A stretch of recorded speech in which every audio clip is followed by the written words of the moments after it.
Mr. President, we're getting up now close to the time to vote on the vote nomination.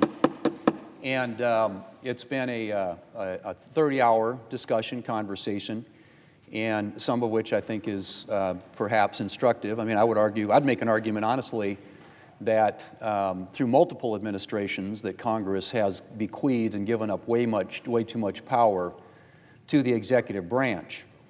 And but I think through the all-night vigil and a lot of the speeches that were made over here, there was a lot of high rhetoric, I would argue, about attacks on democracy, attacks on the Constitution. And I think it's important just when you make those arguments that there be at least some amount of self-reflection. Because over the last 4 years, there have been a lot of times when the executive branch went around the Congress or tried to rewrite the laws that Congress had passed in ways that increased spending. And I can use a good example under the Committee of Jurisdiction of the Commerce Committee, which is where I spent a lot of my time over the past few years. There was a program called the BEAD program, which was designed to extend broadband access to people in rural areas of the country, unserved areas of the country. And it passed about 3 years ago. I didn't vote for it at the time, but that provision in the bill was designed to deliver broadband services to unserved areas, rural areas of the country.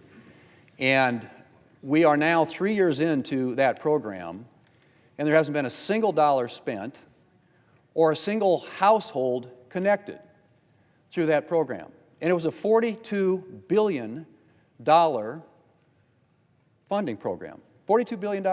Not a single dollar spent. Why? Because the administration decided to add conditions to it. Conditions that made it unusable to a lot of the telecoms, at least certainly the telecoms in my area, and I think I represent probably as rural of an area as you'll ever find. What were some of those conditions? Well, they said you had to use union labor, something in South Dakota we're a right-to-work state, so we don't have a lot of that. You had to meet climate conditions for your subcontractors, your suppliers, everything else. You had to comply with certain climate requirements. And then there was an issue about rate regulation. Now, rate regulation, interestingly enough, was specifically banned by the statute. The statute said no rate regulation. So what the administration did is they added to the law in all these ways in a way that made it virtually impossible for anybody to use. So here we are, 3 years later, 3 years after that law passed this Congress, and not a single dollar has been spent, and not a single household has been connected. Why? Because the executive branch decided they wanted to do some things with this law that Congress never intended. I didn't hear the complaints about that or all-night vigils. Another thing I'll point out is the student loan program. Now, as we all know, the student loan program, of course, authorized, again, funded by Congress, and that's a subject of ongoing litigation. I think we all know that. But it's hundreds of billions of dollars, actually, increase in spending. Not cutting spending, but increasing spending. And, again, totally outside the parameters of what Congress intended for the program. The law is pretty clear, we believe. And I think when you sign agreements, there are a lot of financial agreements that students enter into on the student loan program. And essentially what has been said by the previous administration, the executive branch, the attack on democracy, was that that's not going to apply. And we're just going to forgive them all. We'll wipe out all the agreements. We'll go around the law, circumvent the law. And folks on this side of the aisle applauded when that happened. Again, action taken by the executive branch outside the parameters of what Congress intended when that law was passed. I'll use one other example, and that's the Thrifty Food Program. I serve on the Senate Agriculture Committee, as does Senator Grassley and a lot of other of our colleagues. And in the 2018 Farm Bill, there was a provision in there that allows the Department of Agriculture to use this program for sort of inflationary increases.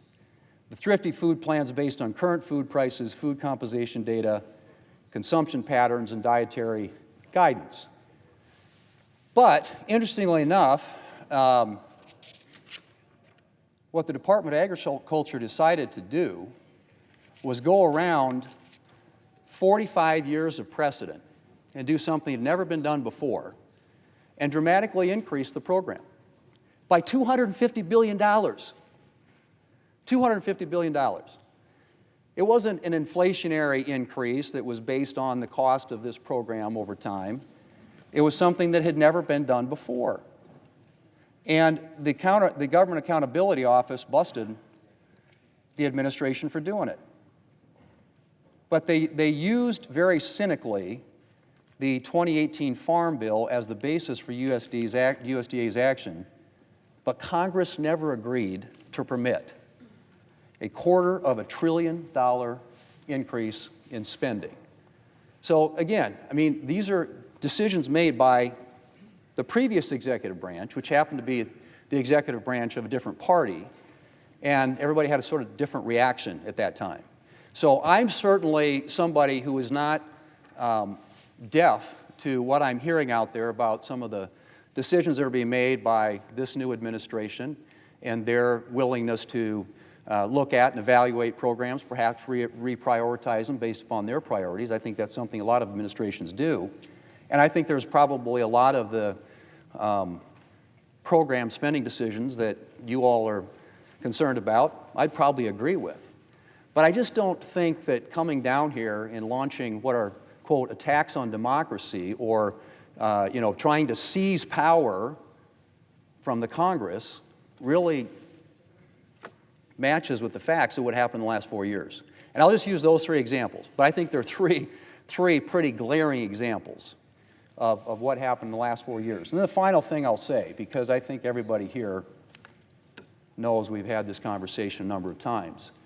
But it wasn't that long ago that there was a letter, 2017, from a lot of members of United States senators on both sides. It was Democrats and Republicans, and many on the Democrat side of the aisle who are still here today, that basically said, and I will quote it for you, "We're mindful of the unique role the Senate plays in the legislative process, and we're steadfastly committed to ensuring that this great American institution continues to serve as the world's greatest deliberative body. Therefore, we're asking you to join us in opposing any effort to curtail the existing rights and prerogatives of senators to engage in full, robust, and extended debate as we consider legislation before this body in the future."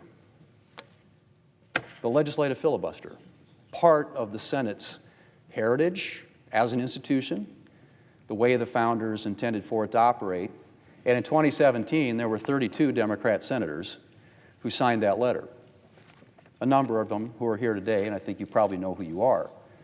Well, it didn't take very long when you had a little change in the power where you had the Democrats, everyone who was here at the time, some of you weren't, some of you were new, voted to get rid of the filibuster. You voted to change the rules. You know where it was going, and some of you have been very public about it. And you've been very public about it, what you would do if that happened. And what the issue at that time was whether or not to federalize elections, which again has constitutional issues, given the prerogatives of state legislatures to set the conditions under which elections are held.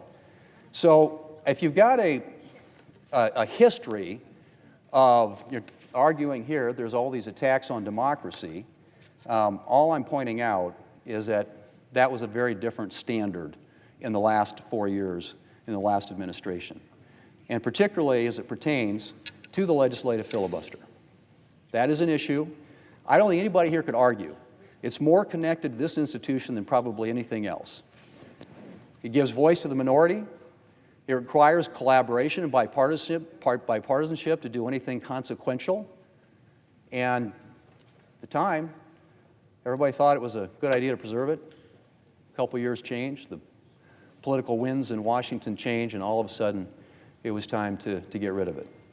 So we're going to vote on this nomination, but I think it's important to point out in the debate how many times an argument was made here on the floor by members on this side about attacks on democracy and going around or circumventing the authority and the power of the Article I branch of the government, the Congress, the Senate of the United States, by an executive branch. And yet here are three pretty, I would say, glaring examples of something done by the previous administration.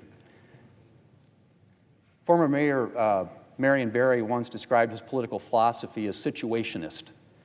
And I think when it comes to politics, we all have our views informed and changed perhaps over time.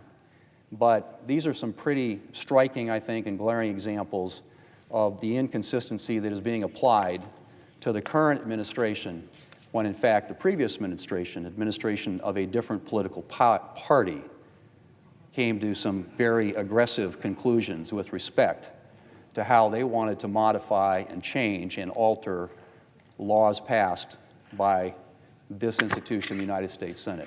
So, Madam President, I think it's time to vote, and let's proceed with the vote.